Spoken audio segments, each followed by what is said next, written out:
Cambridge and with Sean is a Weirding Way Media podcast. Yoo-hoo!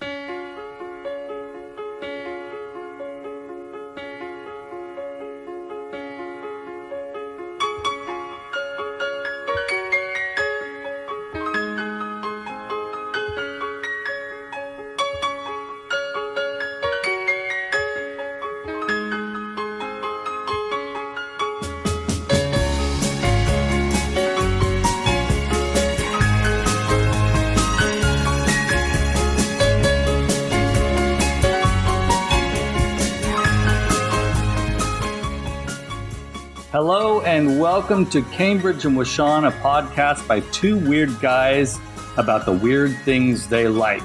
My name is Ronnie, otherwise known as Skelevator on YouTube and Instagram, and I'm here with my pal Mark.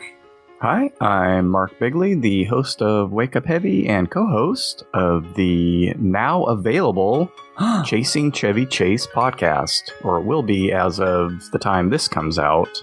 I've been really looking forward to that. Just a note for folks, the first episode is going to be available across all of the hosts' platforms as well.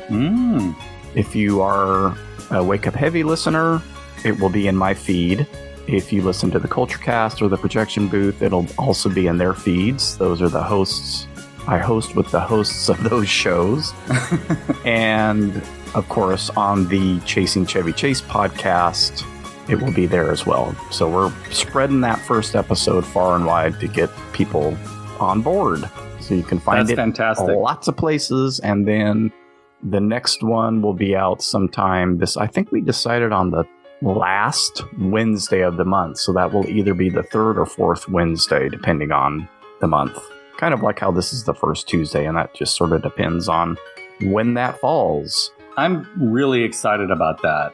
I've been thinking about Chevy a lot lately. Just a word, if you're an Uber fan of Chevy Chase, you might be somewhat disappointed because we are not necessarily Uber fans. We're not like Chevy Chase can do no wrong and everything he's in is pure gold. So I've never met somebody that thinks that way about Chevy Chase. Yeah. I mean, there's some dogs. We've I think we've done 5 recordings now. It's leaning more towards duds than winners so far. We get into some winners soon, but yeah, the winners really for Chevy Chase, at least for me, the winners really stand out, and the less than wonderful Chevy Chase things just disappear into the ether for me. I don't even think about those things, but his successful moments I think about quite often. Yeah, and there'll be some good stuff in there. So yeah, just a word of warning. That's very cool. I'm really looking forward to your episode. If there is a full episode on this, I'm not sure, but I'm really looking forward to you guys talking about Nothing But Trouble. Yeah, he's a star in that, so it is on the list. Fantastic. Lots of people have mixed feelings about that. Yeah, I'm not. That's the one I am not looking forward to. Speaking of, not to give too much away right now, but the subject matter of this particular discussion today, that particular movie actually does fall into this category of discussion, and that might be the only reason why I like it. Yeah. But we'll get into that. That happens. I find that how much can you separate your nostalgia for a film? And yes, when you look at something to talk about it like on a podcast with a quote unquote critical eye, it can kind of lower it, but sometimes it doesn't. And it's like, no, it's still 1941 and it is an example. I watched it fairly recently. I talked about that on the Saturday Night Live episode. Still holds up. A lot of it's nostalgia, but I don't look at it now and go, I hate this movie. Yeah. For those of you just tuning in, and if you haven't looked at the title of this episode, we're talking about nostalgia and collecting today. We're just going to have a discussion about this because I feel like, at least for us, it's a pretty powerful force. It's why we're doing this show, isn't it? Exactly. I was just going to say that. That's why we talk every... I stole your thunder. That's we're often on the same plane. So, and people who listen to this, I know for sure. I've gotten text messages from people who listen, and they're like, "Oh wow, that like really strikes a chord with me because of blah blah blah," and it's often related to nostalgia. In fact, a friend of mine recently reached out in response to our surf and turf episode. Steve, he brought up an interesting thing that I had forgotten about that I probably should have brought up in the show, but I'd completely forgotten about it. There was a little tiny skate shop on Maroa and Shaw near that Baskin and Robbins. When he said that to me in the message, I was like, oh my God, that's right. I remember that it was there for like a year or maybe 2 years. I don't remember that at all. Very brief period of time. Anyways, if anybody listening are from the Central Valley and you know the name of that shop, send us a message on Instagram or wherever. Hey, Guy, have you picked up anything related to our shows recently? Just out of curiosity. Yeah, actually I did. Although this is sort of like peripheral relation. Oh, no, it's actually a direct relation because I talked about Greedo. What was that, our first episode? Yeah. Yeah, our very first episode. I love Greedo. Greedo is a huge reason why I collect toys in the first place, as we talked about before. And recently, my friend on the Frenzy show on my YouTube channel, Oz, he and a few other people who are in our toy community out there have decided to hashtag May the Power of the Force be with you. And everybody's going to be opening up or talking about on their various channels and platforms the Power of the Force line of action figures that came out in the 90s, which are the least valuable Star Wars action figures out there. You can still to this day get those. For good reason. Yeah, for many good reasons. You can still get those figures for $2 to $5 a pop and carded in mint condition. So that's sort of like the sort of tongue-in-cheek or appreciation of the nostalgia of that period of time. Reason why they're doing the hashtag May the Power of the Force be with you. So I recently, for $4 plus shipping and handling for each of these guys, I got the Collection 1 version of Greedo right here. With the notoriously small head and small waist and very muscular I have one of body. Those. Yeah. I want to say that you gave it to me. Or maybe I bought it. I might have bought it at a thrift store, but they're so ugly. They are really ugly. Well, this is an interesting thing. I just discovered, and I didn't know about this because I stopped collecting these.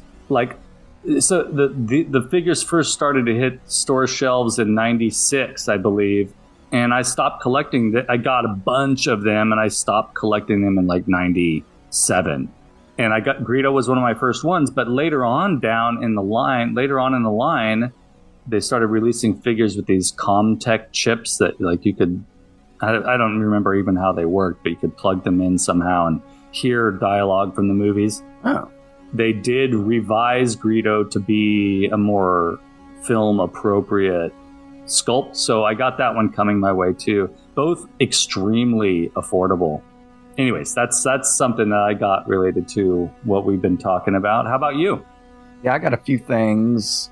I think I had been looking on eBay at Sesame Street stuff, either Fisher Price Little People. Mm-hmm. It's hard to find any in decent condition. Right, for a reasonable price. Yeah. And the finger puppets, because those are two things that I had as a kid. So good. So I got something related to that. I won't get too specific so that we can save this stuff for a holiday episode, but I got two little figures, Oscar and Cookie Monster, two of my favorites from my childhood. And I got one of the retro Star Wars figures that I had been looking at for a while, just kind of popped up in my Amazon cart at a very reasonable price. And then related to this show, as well as the latest episode of wake up heavy, and I'll be specific about this. I got the Blues Brothers novelization. Oh, yeah. Which I loved as a kid because I didn't go see the movie, and that's what I had. I had that and the album to satisfy that obsession with. And I mentioned on that Saturday Night Live episode, like over a year ago, how expensive they are. Oh, yeah. And I think I went back and listened because I wanted to see what I had said the price was. And I guess I hadn't found any cheaper than $59. Oh, my goodness. So these were mass market paperbacks, right? Which I think I bought at a grocery store off the, mass market paperback book rack. I've looked off and on over the last year or so. And I've also looked a couple times on the Internet Archive, which is where I found that Saturday Night Live book and was able to go, oh, this is it. And it hasn't popped up. Well, it popped up this last time I looked for it on there. So with the Internet Archive, if you're not familiar with it, you can check things out. Some of the items, if they're older or, there's no real copyright issues, you can actually download and get a PDF, or if it's music, I think you can download some of the music. Generally, you check stuff out, quote unquote, for a week or something like that, and then you can download. I don't think you can download it as a PDF. It's another kind of file, but if you're of a certain capability, you can turn it into a PDF. So anyway, it was on there, but you could only check it out for an hour at a time. Oh my goodness. And I was like, well, I mean, I could do that because I generally don't read much longer than that because I end up falling asleep. So I could read it this way on my computer, which isn't really all that great. So I checked it out for an hour and I started reading it, and every verso page, so the left-hand side, yeah, somebody had cut the book up to make these scans. Yeah. The last couple of letters or shorter words were actually cut off at the end of it. I could suss it out, but I'm like, this is bullshit. So I went back on, searched again, and there was one for cheap, and my birthday was coming up, and I'm like, ooh, well, I'll wait and see if I get like an eBay gift card or something. And by the time my birthday rolled around and I'd gotten all the stuff I was going to get, I was like, damn. So I went back to get it, and it was gone. Of course. Yes. And everything else was in the 40, all the way up. Look on ABE books, and they're like hundreds of dollars. Yeah. And I'm trying to see, this is a mass market paperback. Who even cares if it's a first edition? Right. What's the thing that's making this $300 versus the ones that are $89, which is still way too much for a mass market paperback? I'm like, well, I'll just keep looking, and I kept looking, and an auction came up. Oh, it was Buy It Now, that it was kind of high, but it had a low starting bid. Right. I'm like, oh, I'll just put this one on my watch list and keep an eye out on it. So I did that. There were a couple others that were around the same Buy It Now price. Still too much, not in the greatest condition. This one that I put on my watch list ended up getting a bid. I was like, okay, so the Buy It Now option's gone. I just thought, well, I'll just see how it goes. It was a Saturday afternoon when it was going to end. I was alone at home and did my thing where I waited till the last 30 seconds, put in my high bid, and not like the plastic rock ball, I didn't keep increasing it or anything. I just let it go to the end and got it for $1 more than the high bid. So the high bidder didn't come back and battle over it or anything. So it was a little bit more than the one that I had missed, but a lot less than all the other ones. It showed up, and I want to say that it is an unread copy of the book. It's dinged up from shelf wear. Right. But the spine isn't broken. I mean, it doesn't look like anybody has cracked this book open to read. So I'm pretty happy. And I am reading it, and I don't know, I may end up having to do them again as an episode of the show when I finish the book. So I don't blame you. I mean, and also, does it make it just question, because this is what would make me nervous. And for books that I have that I sort of treasure, I'm very careful about when I open them. So how are you doing? Because trade paperbacks are so small. Like, how are you doing that? I am I know some people don't care about this and they just fling it open so that that middle crease happens immediately. I just am kind of like moving my head around to see the last couple words.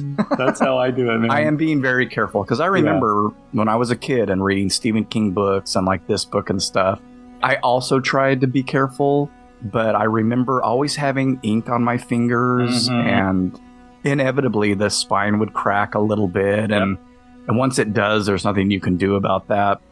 Yeah, I'm being very, very careful. If I were more anal about it, I probably would switch back to trying to read the one on Internet Archive, which is what I was doing with the Saturday Night Live book, actually. So as not to mess that one up. The book that I think about in that regard is the Movie Monsters book, Ormsby. And every time I open that, because I just, sometimes I get the urge or the craving to see those images. I'm just like opening it up, turning my head to the side so I can just see it without giving, it's just something about that. Rubber biscuit.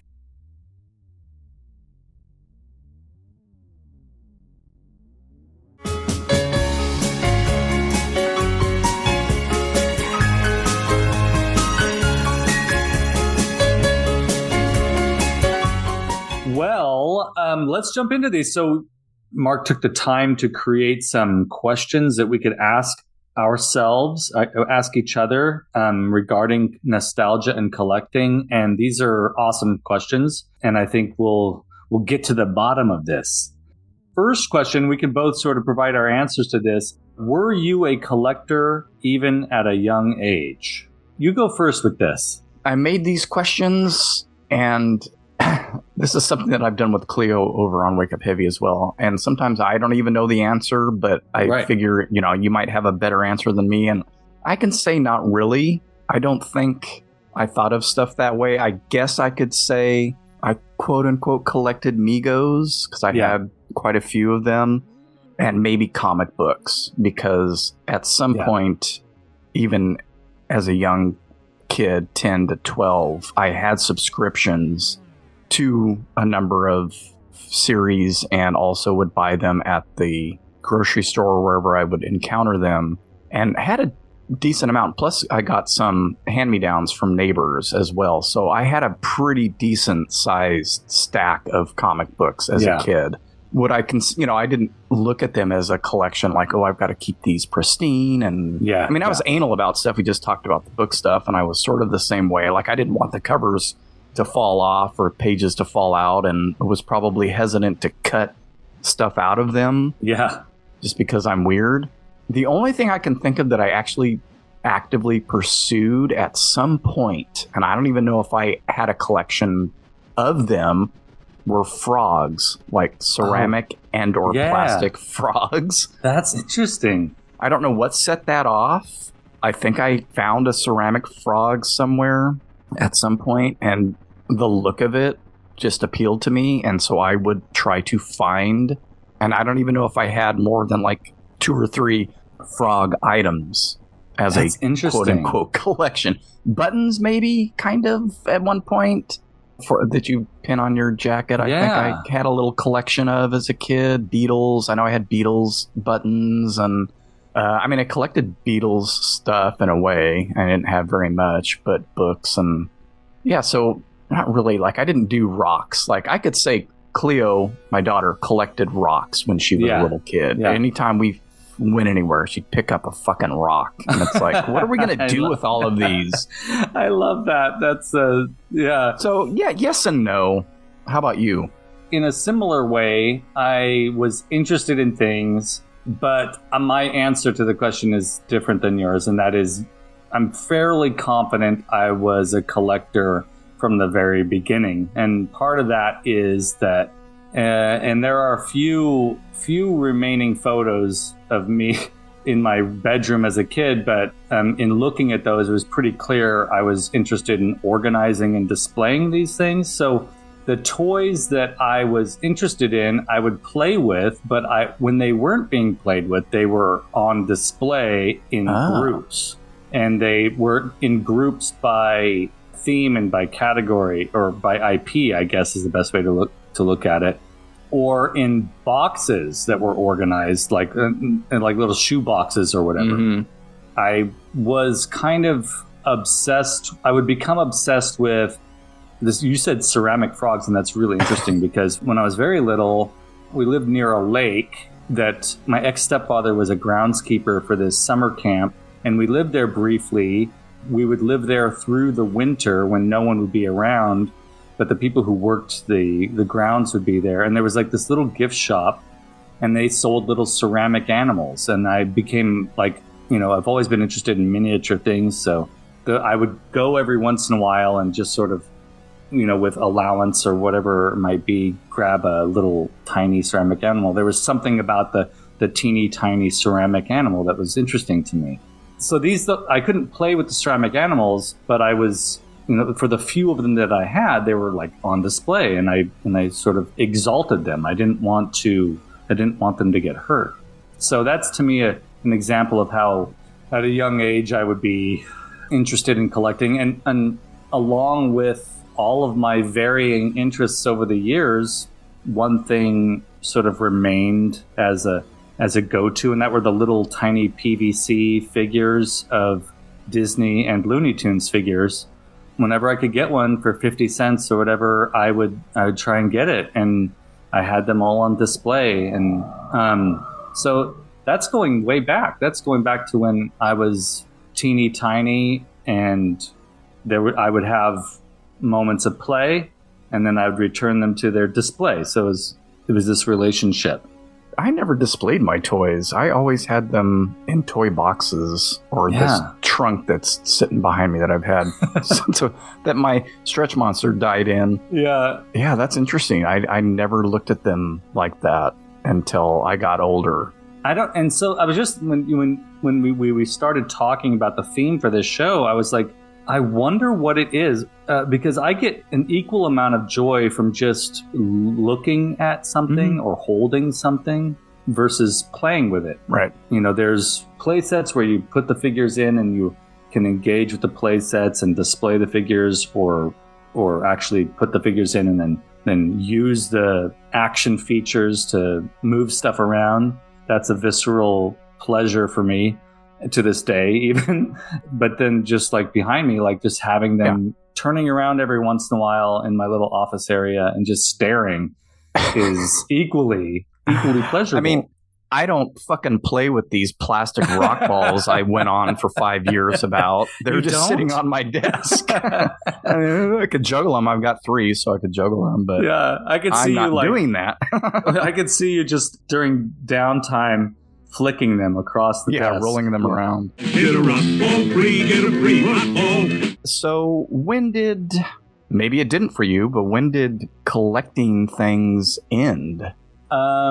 Well, puberty was when my collecting changed.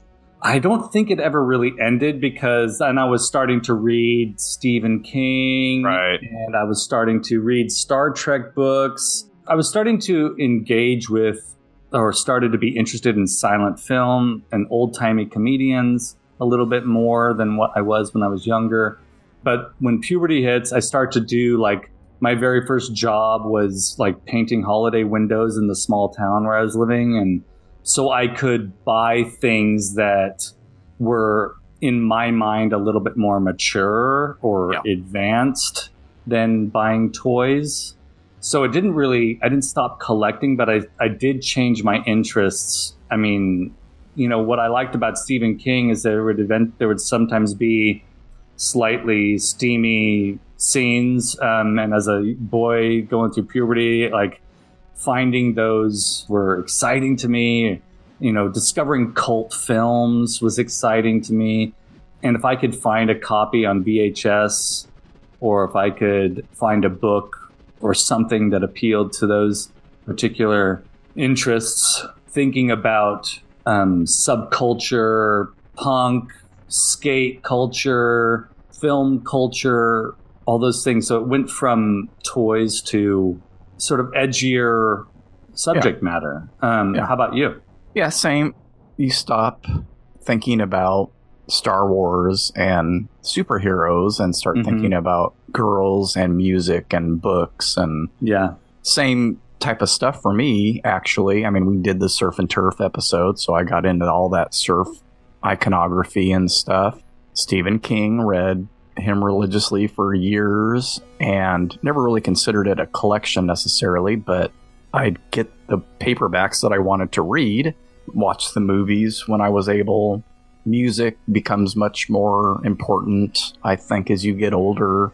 Yeah, for sure. I guess you could say you're collecting albums, although I didn't necessarily look at it that way. But once I got into the Beatles, I started buying the albums. And for that, generally speaking, there's a finite amount you can collect. I mean, even as a kid, though, back in the early 80s, there's all these compilations and Capitol did a whole bunch. That's a whole other story for when I do talk about the Beatles, but so you can garner quite a large amount of these things. Girls become important. So you're not collecting girls. I mean, some people are collecting girls, but that idea of things or displays or whatever becomes a lot less important. And then since you're not really engaging with that stuff anymore, that's when mom comes in and gives them all away or throws them out. And then you spend the rest of your life trying to get them back. Yeah. And I became conscientious of this. If for some reason friends were going to come over, and if one of them were a girl that I had a crush on, if they came to the house, I was like, well, I better put my little PVC figures away.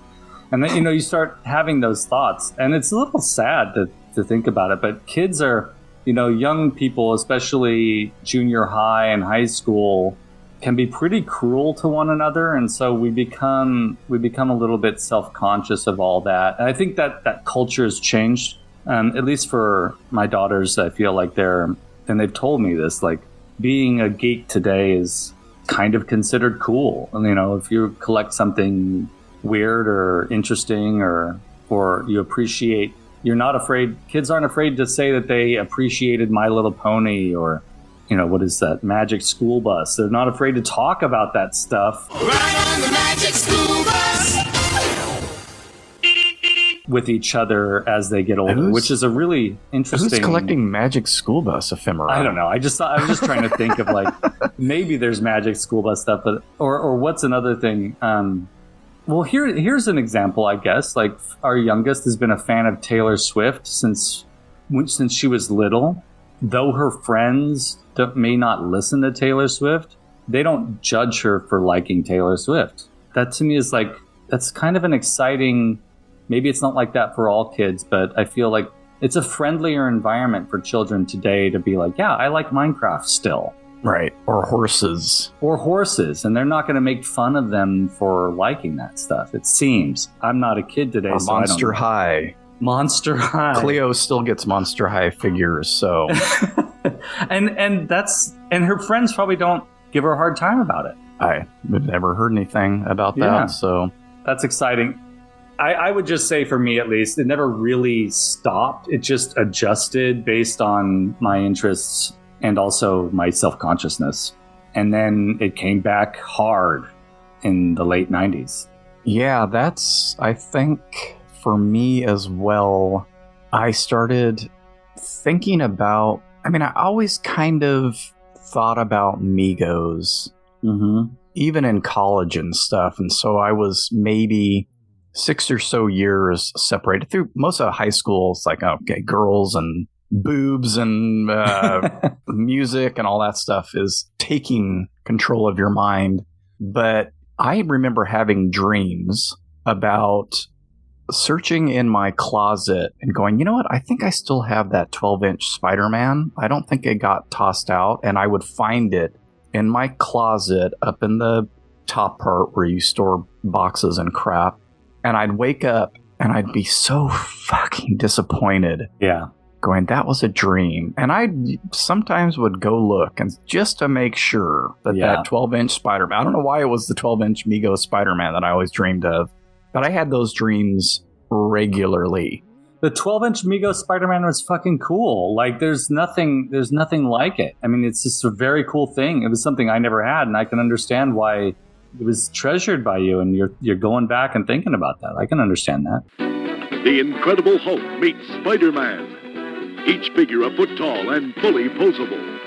All you need is a piece of string, and here comes Spider-Man. In the mid-90s, without any like real way to find them, that interest came back, and I remember Jeff Martin and I trying to go. I think we tried to find like Arthur's Toys, and they were probably already gone. You know, the one over by McLean High that had been there, and I knew the one down by my old house was gone. But there were these famous covers figures in Target stores from Toy Biz. I don't know if you remember seeing these at all.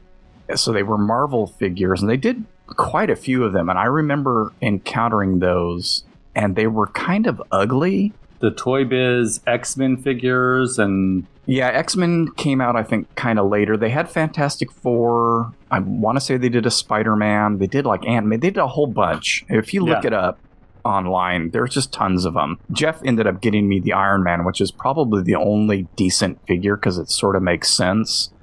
But they had these really tiny heads, at least the first couple of series of them. And this may be apocryphal. I don't know how true this is. Years later, getting on the Mego Museum message board, I kind of learned some of the lore of these. They were supposed to be Mego scale. They were supposed to be 1/9 scale. Interesting. So 8 inches. Something happened, and the bodies were actually made at 1/8 scale, but the heads were made at 1/9 scale. So they're always tiny. Wow. It works for the Iron Man because you can actually remove his mask. So he's got a great Tony Stark sculpt, but it's kind of small, but it makes sense so that the mask that fits over it isn't ginormous, which is what tends to happen when you do that stuff. And so that kind of satisfied me for a while. And then once I got the internet and eBay, probably Mego Iron Man was probably the first thing I searched for on eBay, to be honest. It took a number of years before I actually ended up getting one, but that was what I would look for on eBay. Generally were Mego stuff from my childhood and books, which we'll kind of get to in a little bit.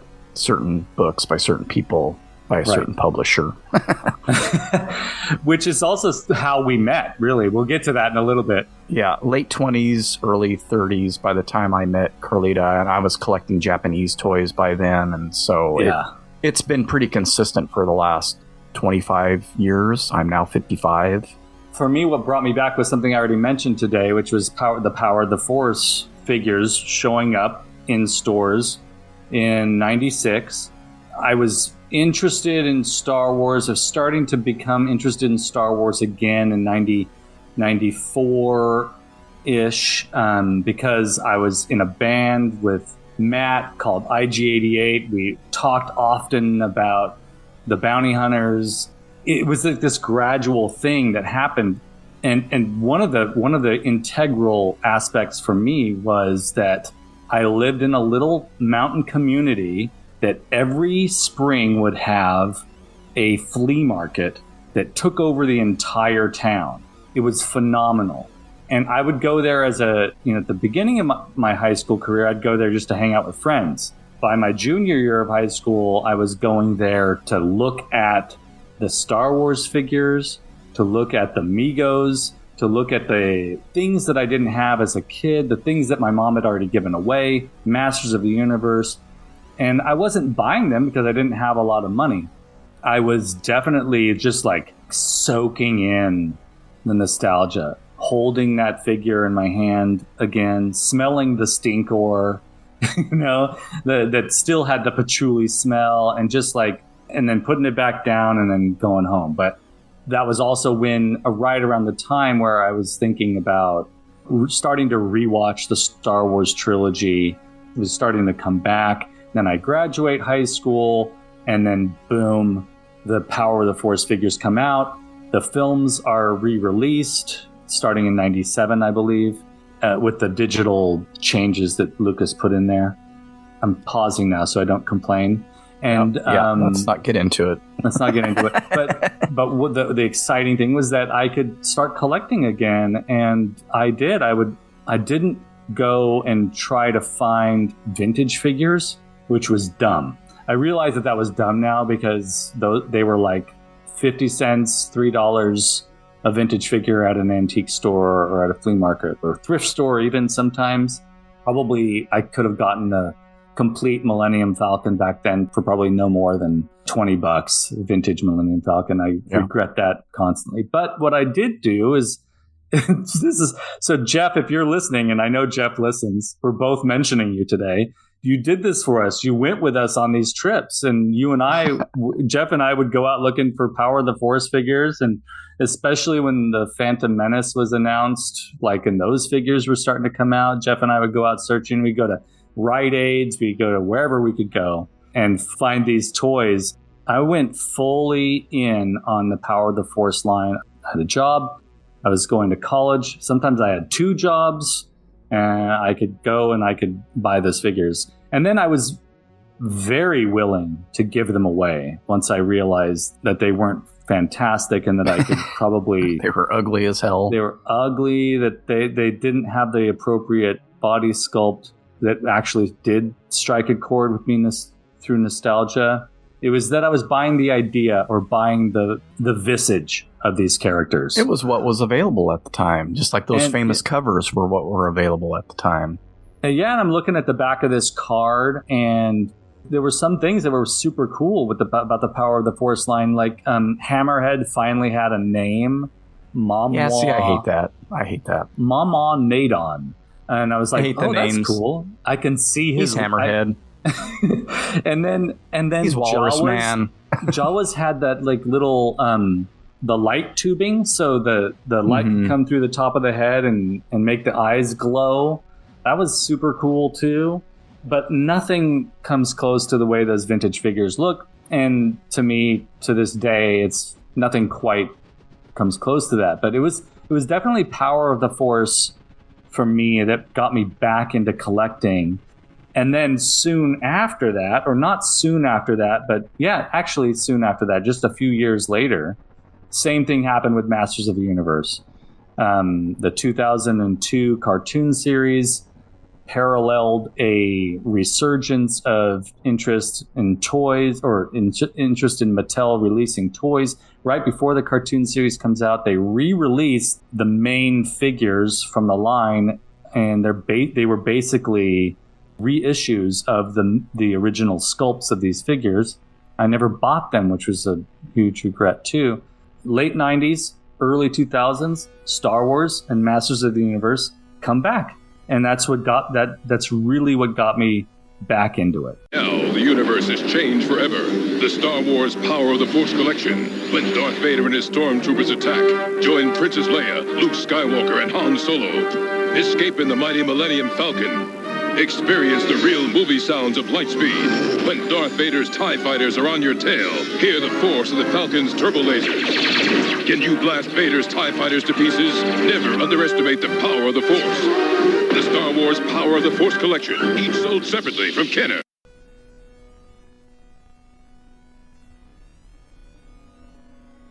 So we'll switch gears a little bit because this next question is a challenge, and you and I talked a little bit about this, but what are some of the non-pop culture things that you've collected over the years? Yeah, I had to think about this kind of hard after I thought of the question, because I'm like, wait, is there anything? And I just thought of the buttons earlier, and that's one thing. Yeah. Pinbacks, I don't know what, if I say buttons, if people understand what I'm talking about. In other countries, they call them pinbacks. Anyway, so I did have quite a few of those. And then I remembered, like in my 20s, when I smoked, I collected ashtrays. And had quite a few of them, and would actually get them from relatives and other people. And those were displayed in the Cambridge and Wishon apartment. That's cool. That's right. I remember. And used in the Cambridge and Wishon apartment. Yeah. Back then on Cambridge and Wishon, smoking in the apartment was just part of what we did. So I had those out and displayed for a long time, and just got rid of them actually when we cleaned out our rafters, and just discovered during Easter in my sister and my shared birthday celebration that my nephew is now collecting ashtrays, and I could have given them to him, but oh well. Oh, wow. There wasn't anything all that special in there. And then the other kind of adult, quote-unquote, thing that I collected were swizzle sticks for a very brief period of time. Oh, that's funny. That was one of the things that I searched for on eBay and tried to find, ones that were specific to dive bars and stuff that would just have a bar's little logo or whatever on them. And then people started giving me swizzles. And by people, I mainly mean my mom's side of the family. Right. Because antiquing is one of their big pleasures in life. Oh, and that's awesome. They're all antique collectors. And when we would go up to Portland, that was one of the things that they would do. We would go to... Oh, shoot. Now I've forgotten the name of it. The place where Goonies was filmed. Oh, we would go there. The town is called Astoria. Kindergarten Cop and Green Room were also filmed there. There's a bunch of antique stores. And everybody would go antiquing. Oh, Mark's interested in swizzle sticks? Let's give him swizzle sticks. That's None so of which cool. I don't know where those ended up, but I don't have any of them. I love antiquing, and I feel like I don't really share that with my family. I don't know what it is about antiquing that I feel like is solely mine. I don't have any memories of us purposefully going to antique stores, either side of my family. Ever since I was young, anytime there would be an antique store in a town, I would ask to go there. That's because you're really a 40-year-old woman. I think so. I really do think so. And then the flea markets in that town I was living in, which was, in case anybody's ever wondering, I don't think the flea markets happen there anymore, but maybe they do. But the town was Oakhurst, which is above Fresno, about 45 minutes away. Every time I'd go, and now to this day, still, I love going to antique stores. And I sent you a picture of some stuff from an antique store in Monterey not too long ago. Yep. Oh, and I also apparently collected frogs. So let me, that, and the other thing that we've kind of hinted at, I have a pretty serious, decent Black Sparrow press collection. And that started with Bukowski, but branched off pretty extensively. I have quite a bit of ephemera in that trunk behind me of broadsides and flyers and the little New Year's greetings that they would put out, prospecti for books, and Diane McCall, all the people that I ended up publishing in Wake Up Heavy, the first iteration of that. That's the other thing I seriously collected, mainly because eBay was around and I could track those things down, because we weren't going to find them here in our bookstores, unfortunately. No, which is a good transition. I'll briefly state this, that I have a fairly adorable little Black Sparrow bookshelf right up here. And, there's nothing quite like the design of those covers and the way those books look and feel. That'll be an episode for me someday. Yeah, exactly. That's part of how we met, was bonding over Bukowski. So Bonding over Bukowski. Yeah, an old bastard. I know, right? Old dirty. He's the original old dirty bastard. Absolutely. Look at that old man. A sweet birdie with brown eyes said to a sweet birdie with green eyes, he's really fucked up. So what was available in the bookstores around Fresno, in the used bookstores, surprisingly, were books by local authors. And there were also there was one bookstore in Fig Garden Village that would have, I forget what the name of the bookstore was, that would have local authors there as well. You could buy new ones. Fig Garden Bookstore? Yeah, I think that's what it was called. That was something that was also happening to me during my junior and senior year of high school, is I had a pretty influential English teacher. His name's Mike Cole. He was in tight with a lot of the local Fresno authors, poets primarily. I started to meet them because they would just hang out in the Tower District, which is funny, I guess, in retrospect. They were all older writers. I quickly became obsessed with the voices of the Central Valley. So this counts as non-pop culture because, a lot of these people aren't even talked about these days. I do have quite an extensive collection of Central California, Central San Joaquin Valley published authors. And some of these books are published independently. Some of them are published by universities, and some of them are, like Philip Levine, published by larger presses. Yeah, I've got a nice collection of Central Valley authors. But I think pretty much everything else that I've collected over the years does fit into the category of pop culture because that's just how it works.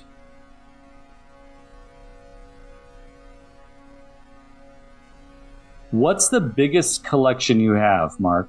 I would say it's probably either Migos / Migo-like figures, because there are a number that were made by other companies, or my Black Sparrow stuff. Yeah. If I had to count the items separately, I would say it's either one of those. I can't really think of anything that I have that I've spent as much money on. How's your vintage Star Wars collection, or even Star Wars plus the Gentle Giant figures? What are your numbers there, do you think? I mean, I have my childhood. Yeah, it's considerable. It's not, I wouldn't put it up against even the smallest novice collector, really. It's really just my childhood ones, and then I think I have 4 of the Gentle Giant figures. Yeah. And some of the retro stuff. More recent retro figures, but I don't even consider that a collection. It's just like here and there items, or a smattering of items. I can vouch for this. Your Black Sparrow collection is really impressive, and your Amigo collection is really impressive too. Fortunately, none of that stuff is on display.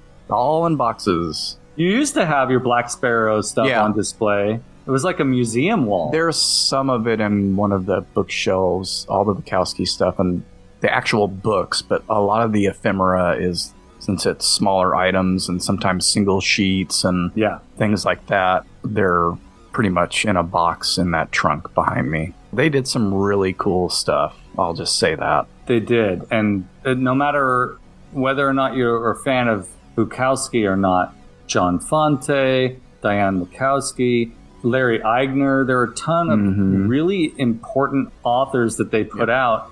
They were often overlooked because of Bukowski's public interest level, I guess. All of those books are just absolutely gorgeous. Yeah. And the little things they did are really cool too. The promotional items and all that other crap is really, really well thought out and beautiful stuff. Making beautiful physical items out of poetry or fiction or essays is really an awesome thing. You were doing some of that stuff too. Like, my largest collection is by far Masters of the Universe. That started, even though I had leanings toward this, starting with the 2002 Masters of the Universe line. I didn't start collecting Masters in a serious way until about 10 years ago. That's when I started to sort of look on eBay for the vintage figures, started to buy the occasional Masters of the Universe Classics figure that was available at a reasonable price. I missed the subscription option for Masters of the Universe Classics back when they were first coming out, so I would grab what I could grab at a reasonable price as they were available either on eBay or on the Matty Collector site. When I really started to get serious with this was when I discovered I could own again those vintage figures that I coveted as a kid. They were fairly reasonable. $10, $5 to $10 for a vintage figure online. Right before, 1 or 2 years before the pandemic, I got my first Beastman. First vintage Beastman figure, and that was just huge for me. It was like finally being able to hold that in my hands. I'd never had that. Then followed up quickly by Skeletor, something I didn't have as a kid, but that I always coveted. And then doing the research online and finding out if you could get the Skeletor with the pink cheeks, that was awesome. I never found one at a reasonable price. But what I did find was Skeletor with the half boots, and that means the front of the boots are painted, but the back of the boots weren't painted. And then it started to get real exciting for me. And then, of course, during the pandemic, right at the tail end of the pandemic, Origins come out. Then Masterverse figures start coming out, which are, for people who aren't familiar, these are the deluxe, fancier or more detailed versions of these characters. And then the Origins was like a more articulated version of the vintage figure. And I just went in as deep as I possibly could without breaking our bank. It's remained that way. I've got a really cool collection of vintage Masters of the Universe figures now, and I think a pretty impressive collection of the newer stuff, and making items and trading items, whether they be little paintings or the sculptural play sets, trading these items for toys, and has been really exciting. Been really cool to discover the community out there around Masters of the Universe and be part of that, and went to PowerCon before it changed and went out to the Midwest. And this has been a really exciting era for me as a collector with Masters of the Universe. So yeah, Masters is my biggest collection. The whole thing of getting those items that you never had, that you coveted, will come up for me with Migos. That is a whole episode for me. Yeah. I've touched on them. I'm not going to get into any details, but there are certain figures that, man, oh man, they put the whammy on me, and I never had them. Yeah. That kind of is the segue into the second part of this, yes, which we'll get to in a second, because we're going to take a break because I need to go to the bathroom. Me too. And we need to play some ads, so we'll do all that and be right back. Each superhero action figure sold separately from Mego.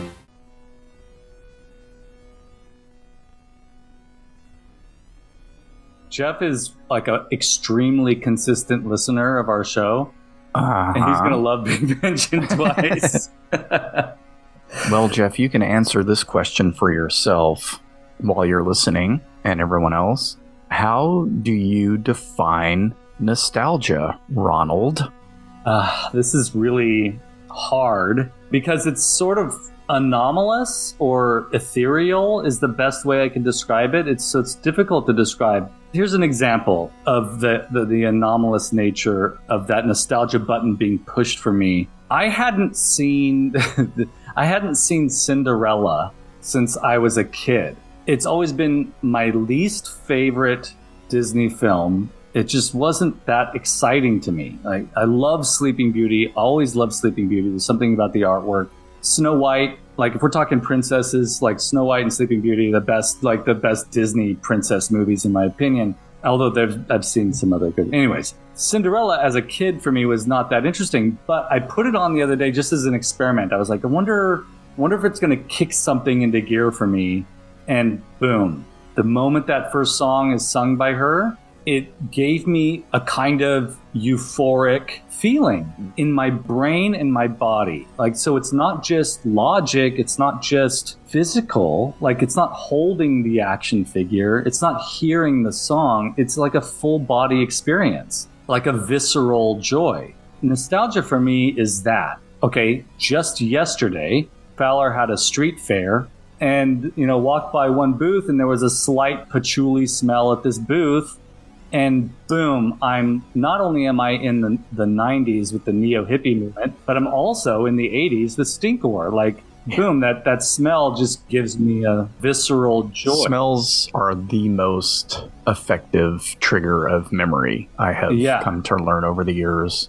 For sure. And I think that's scientifically proven. Anytime we go back to Portland, the minute we get to a certain point in the drive... Yes. I start smelling those smells, and we went there every summer while I was a kid, going back. We haven't been to my mom's childhood home in years, but when we would go there, it had a very distinct smell. Yeah, I put down as my definition a glorified view of the past. And that's very one note-ish. Yeah, glorified could be read as either snarky or...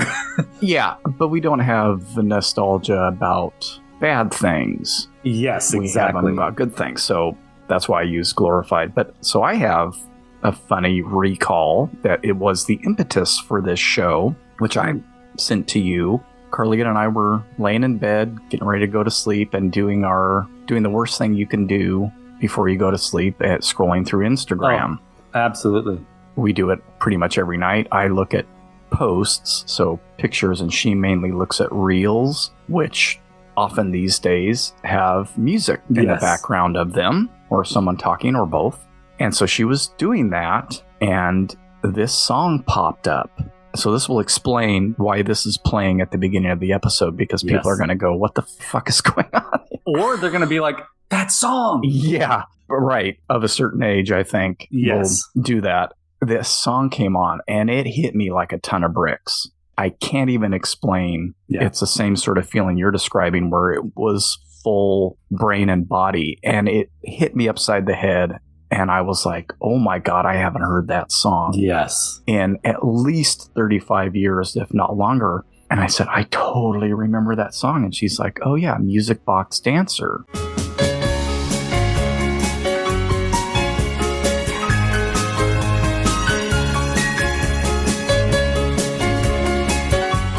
The title means absolutely nothing to me. That fucking melody, man. Oh. It had been burned in my brain for quite a while. Yeah. And then completely disappeared. But hearing it again, no specific memories, because I don't know why I remember it. I kind of have figured it out a little bit, maybe. It was ubiquitous at a certain time in the early 80s. I think Carlita and I talked about this maybe yesterday, because I was sourcing the music to put on here. Yeah. And she kind of chuckled when she heard it again. I said, yeah, I put that on my phone. I went to iTunes this week and put it on my phone. And it played in my car on one of the days that I drove Cleo to school. But I said, it was on like one of those compilation record ads that they used to run on TV. I said it was like either soft rock or instrumental classics or something all the time. And people used it for their ballet recitals or for their piano recitals or whatever. I mean, it was just massive. I don't know if that guy made $1 billion off it. I hope he did, because I hope so too. It's I can't even describe it. I will say this. My stepsister had a music box that had that song in it, and I was absolutely fascinated. I would turn that knob and wind it up, open the lid, and watch the little ballet dancer dance and listen to that song like on repeat. Every time I was at their house, which was like every other weekend, like I would beeline it for that, either the, what is that? Now I'm blanking out on it. We've talked about it before, but the Light Bright. You plug in the things, and was it Light Bright? Yeah. Yeah, Light Bright. Okay. I don't remember talking about that before, but yeah, that's what that is. I think I dreamt us talking about it. I would beeline it to the Light Bright or to the music box that they had upstairs in their shared bedroom. When you sent me that song, you're like, this is the impetus part of this conversation we're going to have. I was like, oh, that's interesting. I wonder if it's the song. And then I pushed play on the YouTube link, and sure enough, that song and all that nostalgia came back for me too. Yeah. It's like a minute long, really. It's a 3.5 minute song. Yeah. But it's the same thing repeated 3 times with an extended sort of version at the end. Yeah. And because I listened to it and I'm like, oh, they're just repeating this over and over again. That takes me to another song which you're going to play right now. And that is Minnie's Yoo-Hoo. With the cows and the chickens, they'll sound like the dickens when I hear my little Minnie. Now, Minnie's Yoo-Hoo... Excuse me? Yeah, I know, right? Minnie's Yoo-Hoo was a Disney song that was on one of my... I had a little Fisher-Price record player when I was a kid, and I had a few Disney records, one of which was the Electrical Parade, and another one which was Disneyland songs, so like the Pirates of the Caribbean and the Haunted Mansion, these songs that were snippets of the rides. Right. But I had this other one that was like a collection of songs. I still to this day can't picture the album cover, nor have I ever been able to find it. But it had a song on there called Minnie's Yoo-Hoo, and I didn't even know the name of the song, but I was in the car. Do you remember Blake Hansen? I was in the car with Blake Hansen in like 96 probably. He put a tape in the machine in the car, and it was that song, and it hit me like a ton of bricks.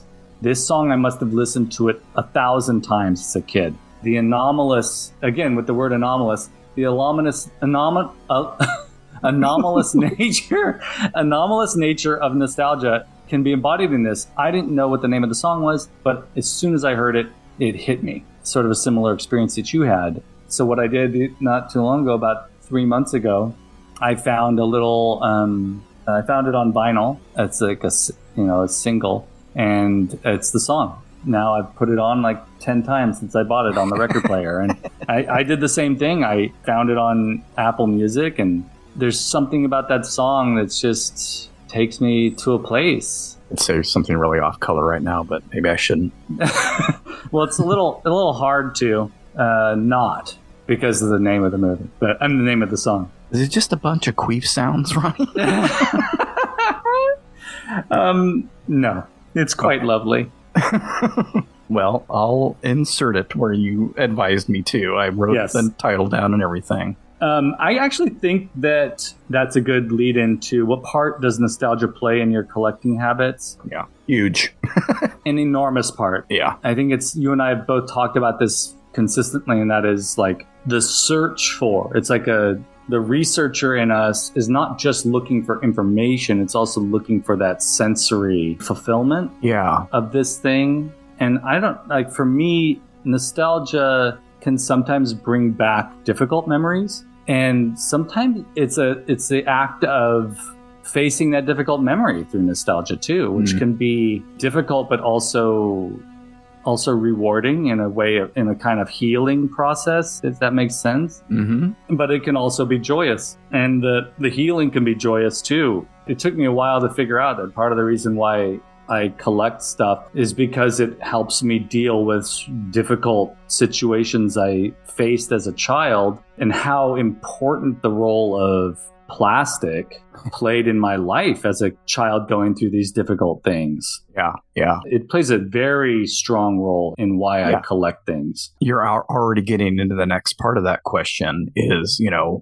what is it about that? And that was my thought, like, not everybody does this. I know tons of people who would look at this and go, like, why?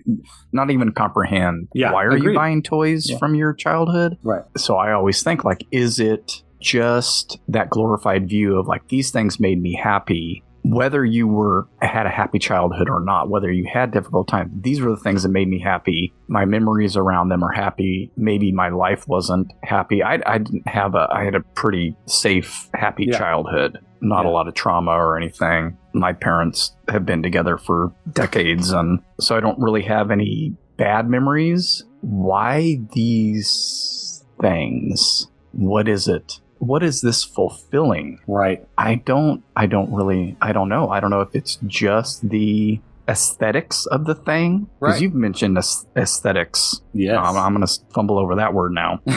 Anomalous aesthetics. Of these things. That's a big part of it. I have mentioned to you in the past, like, I've got a few of these items on my desk here. So Munch Bunch or Cutie Fruities. When I grab this guy versus when I look at Star Wars figures versus when I look at the Cyclops from the Tomland toy line versus whatever else, it's like you mentioned with the minis Yoo-Hoo and the music box. It's a very specific thing. Yeah. Not necessarily even a specific memory. It's a different feeling for each thing. I agree. Yeah. It's weird.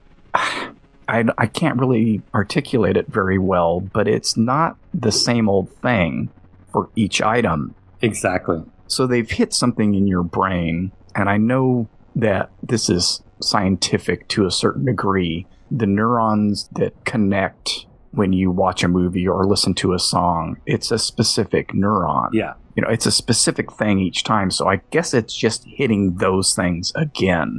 Yes. Because it's not just a blanket, like, oh, nostalgia, oh, stuff from my childhood. There's a Micronaut in front of me. That elicits a very specific feeling of nostalgia versus this grape. Here's what I think it is. It's the closest thing to time travel that we can have. Each, like you just described, each thing or each song or each smell is like a portal to a place. And it's a brief experience. It's like this, like, you can have that moment. If I listen to a song by the Melvins that I listened to on repeat in 1998, I'm taken to that moment. If I listen to Minnie's Yoo-Hoo, I'm taken to my bedroom in Dunlap. Or if I smell patchouli, I immediately think of Stinkor. if I see the cross, I mean, it's really weird. It happens to me sometimes on The Frenzy on Thursday nights. We've got a Masters of the Universe expert on that show, Adam from the Battle Ram blog, and he'll sometimes show cross-sell art from the back of Masters of the Universe packaging when we're talking about a particular character or the history of a character. And just looking at that image gives me that feeling, and it takes me to that place where I'm looking at the back of that card back art as a kid. Part of me feels like special in that I accept that opportunity. Like I feel a little bit sorry for folks that push those opportunities away or feel like, oh, I shouldn't do that because that's not mature or whatever, however they define it in their brain. I feel like it's a gift to allow myself the opportunity to experience those portals again and again and again. It's, for me at least, I know for you it's a little different, but for me, some of those portals take me to difficult places. It has helped me in a very serious way heal.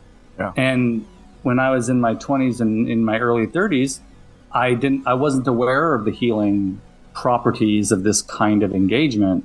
It helps me sort of face things that I was angry about for many years and why I was self-destructive and all kinds of stuff. And so collecting, for me at least, is a way of accessing a kind of joy that's also difficult. Like, it's a really weird place to be. Difficult joy. It's like it's and anomalous aesthetics. Yeah, anomalous aesthetics. It is aesthetics. It's smell. It's thematic, and it's exciting. I mean, there are things that I'm not even that interested in, like the Metallica Black album. Like, I much prefer Metallica from the earlier years, but the Black album takes me right to this place, this very specific place, my sophomore year of high school, of hearing those songs and being with friends and being in that moment. Yeah, the weird thing about the Music Box Dancer being a big trigger for this, the other was that I couldn't decide on a specific topic.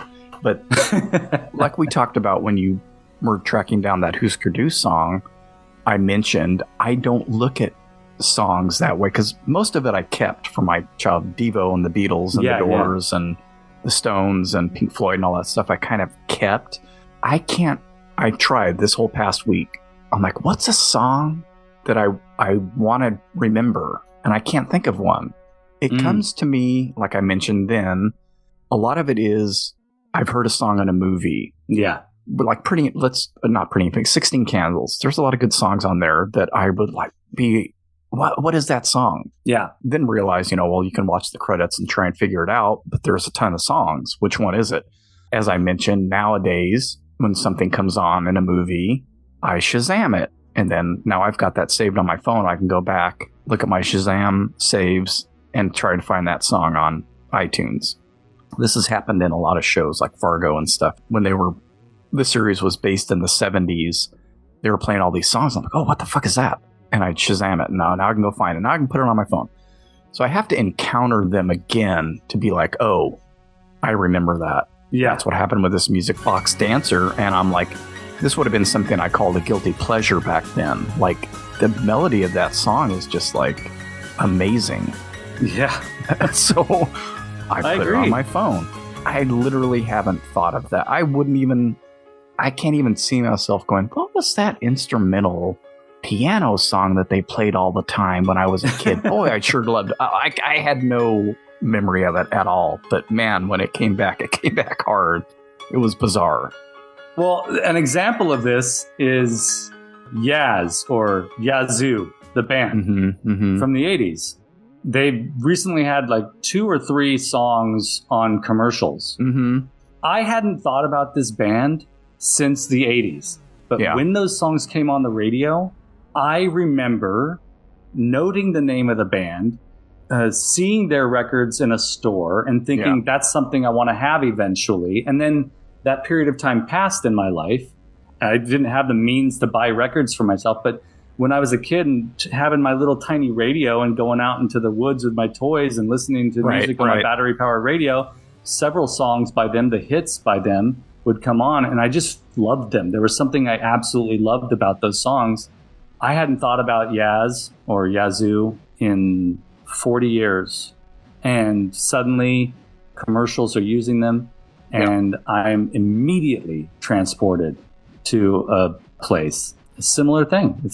I'm amazing. sure I've lost music over the years. I just don't think about it in the same way as like, oh, I never had that Mego, or what was that plastic rock ball? I remember, they didn't stick, but when they come back, it's like, oh yeah, okay. See, back then on the radio, like you're lucky if the DJ even says the title of the song before you turn it off or leave or whatever, or match it up with the song that actually played, because they might play 4 songs and then say all the titles of and artists of the song, because they have to do that. Yeah. Try and match it up, and then what do you do with that information? These days it's so much easier. Here's something that I know you can identify with, and I don't think I've talked about it on this show before, but maybe I have. When I first heard songs by Tears for Fears, I was really digging in deep with the Muppets.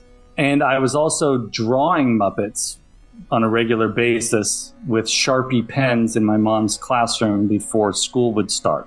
So I have this, through the gift of nostalgia and sensory, the magic of our sensory, associative properties of our sensory abilities. If I smell Sharpies, I immediately think of Tears for Fears and the Muppets. If I see the Muppets, I immediately think of Tears for Fears and I smell Sharpies. If I hear Tears for Fears, I immediately think of the Muppets and Sharpies. That's phenomenal to me. I think you told that story on your Muppet episode. I think so, yeah. Because this all sounds really familiar to me. You're hitting it's really nostalgic feeling for me. Yeah, it's magical. To me, I feel like it's magical. It's a weird thing, and I hope that other animals are able to experience this like we do, because it's pretty cool. Well, I mean, you hear about dogs or cats finding their way home, so in a way, they have some kind of nostalgic instinct, we'll say. Well, we kind of answered all the last 3 questions with our with our answers. So we've talked about what the feelings that nostalgia and collecting elicits in us. Yeah. What need or desire does this fulfill? What makes us surround ourselves with items from our past? All that I think we've made pretty clear. I agree. Let's talk briefly about contemporary nostalgia, because this is something I've been thinking about too. What am I going to adhere to when I'm 70 about this particular era of my life? Ooh. Yeah, it's that's interesting. I've been trying to like sort of predict the like forthcoming nostalgia. Ooh, yeah, I don't know, because I'm trying to think. Because for me, I don't know. I would say it's probably the same stuff. Yeah, maybe. Because for the last, since shortly before I met Carlita, which was 25 years ago, it's so cool. been the stuff from my childhood. Right. That I got back into. As far as, am I going to feel nostalgia for The Mandalorian in 25 years? Maybe. I don't know. But that can also be traced back to Boba Fett. So it's like, well, and it's maybe different when you're older. It might be that, having a kid is what you ponder on. This is bringing me to what I was just about to say. The only thing I use Facebook for these days is looking at the things that I posted in the past. So when I go to Facebook and open it up, I just hit the memories button on the side. Yeah. I was a lot more active when she was little. Yeah.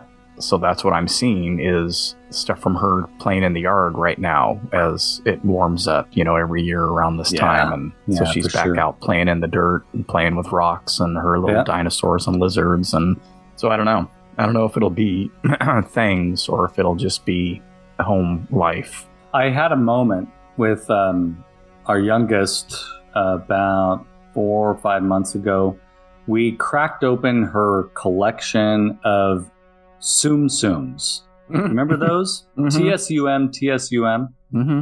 And it was really interesting because holding those little things in my hand and going through the different Disney characters, It was the three of us, Ariella and Faith and I, and it took us all back to that era where we were actively searching those out, hunting for them as a family. We'd go on road trips. We'd stop by Target. We'd look for Tsum Tsums. It was really a fun time, and trying to figure out which mystery bags were what characters. And it took us all back to that, it wasn't that long ago, but I guess was it, like 5-6 years ago? It was pretty significant. That portal, the Tsum Tsum portal, exists for us. So I think having kids helps with this. I think it probably exists for people who don't have children too. It takes some distance to identify what that portal is going to be or what that trigger is going to be. Yeah. We had no idea that by breaking out those Tsum Tsums that we'd all be... I mean, we spent a good 2 hours going through and just looking at them. Yeah, I don't know where Cleo's are, but she has quite a few of them too. Yeah. The little rubber ones and the plush ones. Yeah. That's pretty cool. I'm looking behind you, and you've got those alien eggs from, 5 Easters ago? I'm not sure when that was. Ago? Yeah. And that you and I both were like, we got to find these. I think I just ordered them on Amazon. I know. But when they were first announced, it was like, wow, that's cool. Like, they probably haven't been cracked open since then. Yeah. I see posts by Dustin Cropsboy, a.k.a. Sugar Frosted, and he's working on McDonald's stuff. And that gives me nostalgia for last year when you and I were digging deep in McDonald land. But that relates to an old thing. Portals can piggyback off of portals. Sure. The Star Wars memory of the late 70s, early 80s, and the movies and the toy collecting.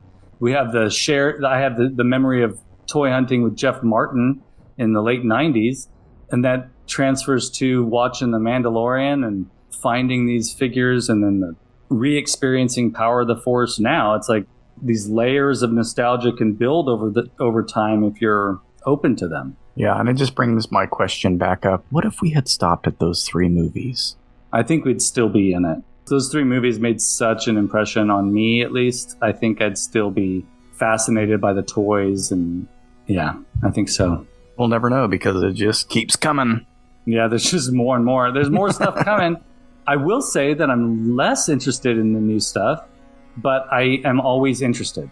Hey, so I wanted to mention something that I keep forgetting, and I finally wrote it down this time, and it's been a while now since this happened, but our little show here, and I'm going to call it little, finally hit 500 plays a while back. Woohoo! So actually we're closer to 600 now, so... Nice.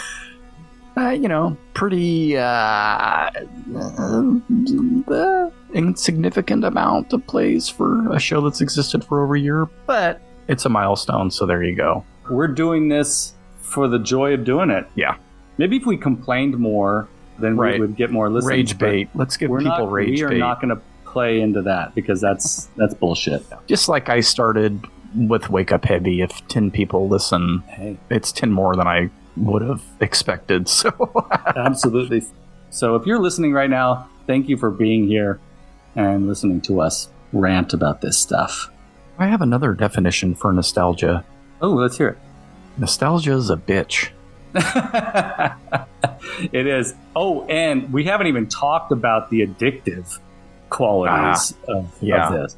I know. That's a whole episode, I think. Yeah. The downside, the dark side of nostalgia. That gets me in a bad mood. Yeah. Yeah, we can talk about that sometime. Addiction and all that stuff that people fall into when it comes to collecting, and that's scary, and we don't want to downplay that at all because that's really difficult for a lot of people. I have kind of figured out a way to keep myself in check, but I know that probably just works for me. And I've had to put a check on a lot of things, and there are external things that help make that easier. But that's a good topic to do a second one of these episodes on. Actually, it might it'll get a little rough though because I have some strong opinions about a lot of that. It'll be our Empire Strikes Back type of sequel to this episode. It's gonna get dark, folks. Yeah, I'm gonna write that down. Actually, yeah, dark side of collect. Yeah. The nostalgia strikes back. Yeah. But this is good. I'm glad we talked about this today, and I hope that it resonates with some folks that are listening. What do you got coming up, Mark? Yeah, I don't know. I don't care. I'm going to plug this, though. My wife and I are now currently watching The Bionic Woman. So that cool. ties into my $6 Million Man stuff. We got access to the 3 seasons of The Bionic Woman, and we watched 4 episodes last night while Cleo was at prom. Nice. They're pretty cheesy. Yeah, speaking of cheesy, my wife and I have been watching, as we're falling asleep at night, been watching Super Friends in chronological order. And those early episodes are really bad. And it's super cheesy, but it sure does push the nostalgia button for both of us. And we were talking about how we don't recall any of these episodes, but there's something about the theme song. There's just something about the Hanna-Barbera animation. It's kind of just nice to have on as white noise in the background as we're like dozing off. It's pretty great. Well, you should start scrolling through Instagram instead, and maybe you'll stumble on a 45-year-old earworm that'll smack you in the face with memories. Exactly. With vague memories, but very strong. Very strong, vague memories, if that makes any sense. Oh, yeah, definitely. It makes sense to me. Tune into the Skelevator channel if you're interested in more of this type of stuff. We've got the Frenzy on Thursday nights where we talk about toys and other pop culture stuff and whatever is garnering our interest in the moment. And lately I've been working on this Snake Mountain build that's ongoing. So tune in for those or watch the back episodes of those. The build is coming along. So it's a lot of fun. And also it should be mentioned that Jeff Martin, who has been mentioned on the show several times in today's episode, and I have started making some music with our friend Matt. The name of that band is No/and, and you can, if you're interested in hearing the stuff we've been doing, it's on Instagram as no_and_band. That's something that's been fun recently too. You know where to find me if you want to find me. If you don't, I'm over plugging myself. Well, I'm going to plug you a little bit because I really enjoyed. Let's get out of here. I enjoyed the last episode. Let's wrap this up. If you want to hear me and my daughter talk about the Blues Brothers that I finally got her to watch, you can go over to Wake Up Heavy. That's right. That's what I was about to say. Good stuff. There you go. I enjoyed it. Remember, until we meet again, have fun, stay weird, and keep collecting. Dun, dun, dun. And here's some more Music Box Dancer. Or Minnie's Yoo-Hoo. I'm the guy they call Little Mickey Mouse. Got a sweetie down in the chicken house. Neither fat nor skinny, she's the horse's. Winnie is my little Minnie Mouse. When it's feeding time for the animals, and they howl and growl like the cannibals, I just turn my heel to the hen house deal, and you'll hear me sing this song. Oh, the old tomcat with his meow meow, old hound dog with his bow wow wow, the crow and the mule. Gosh, what a racket like an all buzz song. I have listened to the cuckoo his cuckoo, and I've heard the roosters cock a doodle doo. With the cows and the chickens, they all sound like the dickens when I hear my little Minnie. Yoo-hoo.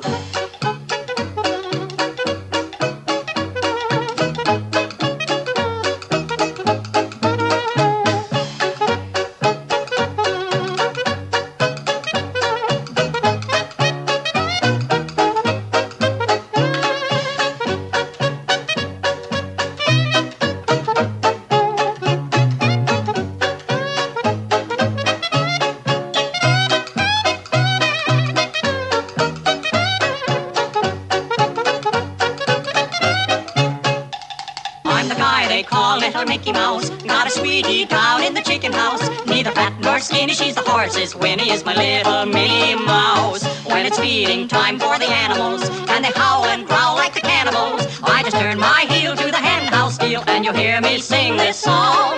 Oh, the old tomcat with his meow meow, old hound dog with his bow wow wow, the crow and the mule. Gosh, what a racket like an old buzz saw. I have listened to the cuckoo his cuckoo, and I've heard the roosters cock a doodle doo. With the cows and the chickens, they all sound like the dickens when I hear my little Minnie. Yoo-hoo. Yoo-hoo.